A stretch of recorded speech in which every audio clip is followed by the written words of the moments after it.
पहले ईडी की कार्रवाई कानूनी है या फिर ये राजनीतिक एजेंडा है? देखिए ऋषि, एक शहर है, शहर भर में हर रोज दुर्घटनाएं होती हैं, रोड एक्सीडेंट होते हैं।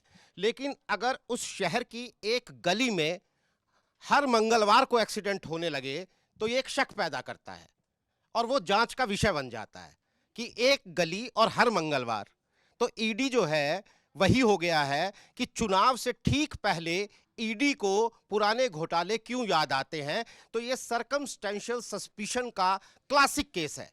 ईडी ने जिस केस में छापा मारा है, कलकत्ता के अंदर और दिल्ली के अंदर जो छापे मारे हैं, वो केस 2020 यानी 2021 के बंगाल विधानसभा चुनाव से पहले दर्ज हुआ था।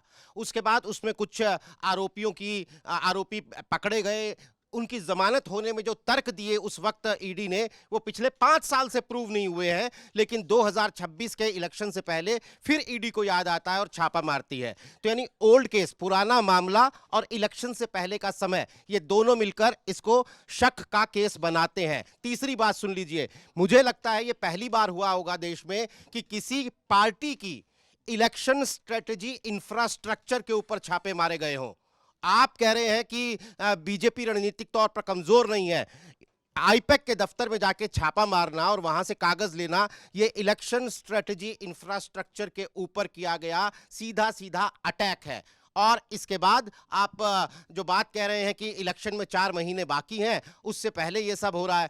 मेरे ख्याल से ईडी जो तर्क दे रही है या जो कह रही है, या ईडी ने जो काउंटर केस किया है, वो सब दिखावे का केस है। मैं फिर कह रहा हूं, मामला कानूनी है, मैं कोई फैसला देने की स्थिति में नहीं हूं, लेकिन सरकमस्टेंशियल सस्पिशन का ये क्लासिक केस है और जो ईडी का पैटर्न रहा है।